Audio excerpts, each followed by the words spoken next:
Again tonight with the Supreme Court's decision to effectively end affirmative action in higher education.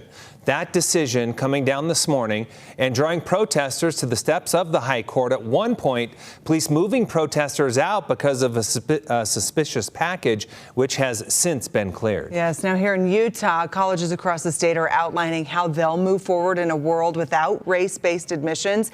ABC4's Kate Garner is looking at how this affects schools and students.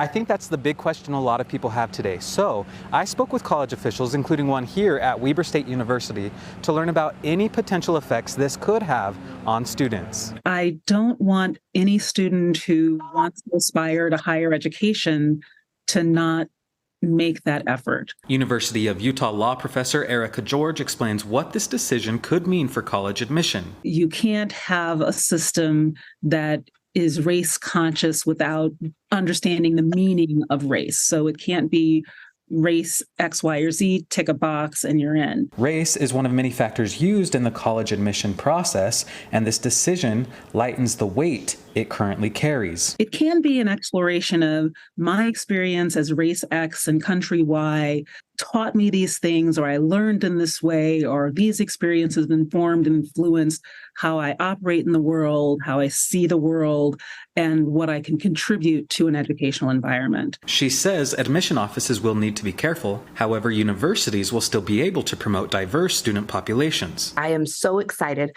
to be an open access institution where we're really focused on meeting those students where they are and getting them to come to college. Dr. Jessica Euler with Weber State says as an open enrollment university, essentially anyone can sign up for classes, but says there is still room for improvement. In the conversations that I'm having with our folks, we're continually talking about where have we put a barrier up that we put unintentionally to make our lives easier, but is in turn making students' life a little bit harder, where we might have one more process. In a statement, Utah State University says the court's decision does not change their admission process, saying, quote, "As a land-grant university, USU is committed to increasing access and opportunity for all Utahns to attend our institution, and will continue our efforts to build a campus community that supports and reflects this mission." Along with Weber State, Utah Valley and Utah Tech are open enrollment universities, meaning anyone with a high school diploma can sign up to take classes.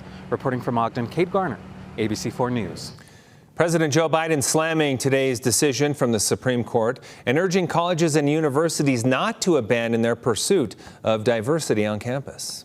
What I propose for consideration is a new standard, where colleges take into account the adversity a student has overcome when selecting among qualified applicants. Discrimination still exists in America.